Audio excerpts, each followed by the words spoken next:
कहानी का नाम जादुई पेड़ का रहस्य। क्या आपने कभी ऐसा पेड़ देखा है जो बातें करता हो? नहीं? तो सुनो, एक गांव में ऐसा ही एक रहस्यमय पेड़ था जो हर रात कुछ फुसफुसाता था, लेकिन उसकी बात कोई नहीं समझ पाता था, जब तक कि एक दिन छोटे अर्जुन ने वो रहस्य नहीं जान लिया। बहुत समय पहले एक छोटे से गांव में अर्जुन नाम का एक होशियार और निडर लड़का रहता था। गांव के पास एक घना जंगल था जिसमें एक बहुत पुराना और बड़ा पेड़ था। गांव वाले कहते थे कि वो पेड़ रात में बोलता है, लेकिन डर के मारे कोई भी उसके पास नहीं जाता था। अर्जुन बहुत जिज्ञासु था। उसने ठान लिया कि वह पता लगाएगा कि ये पेड़ आखिर क्या बोलता है। एक रात चुपके से अर्जुन उस पेड़ के पास पहुंचा। अचानक ठंडी हवा चली और पेड़ ने धीमी आवाज में कहा, मुझे आजाद करो, मुझे आजाद करो।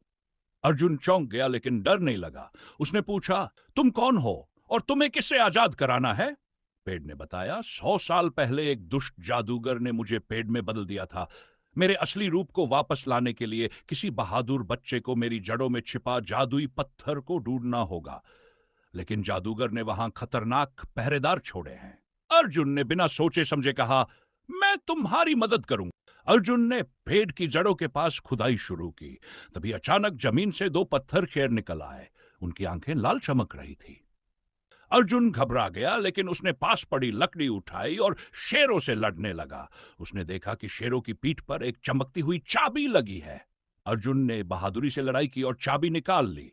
उस चाबी से उसने पेड़ की जड़ों में छिपे ताले को खोला। वहां एक नील चमकता हुआ पत्थर था। जैसे ही अर्जुन ने वो पत्थर उठाया, पूरा पेड़ सुनहरा हो गया और धुएं में बदलकर एक बूढ़े संत का रूप ले लिया। संत ने मुस्कुराकर कहा, तुमने मेरी मदद की है अर्जुन, अब मैं तुम्हारी एक इच्छा पूरी करूंगा।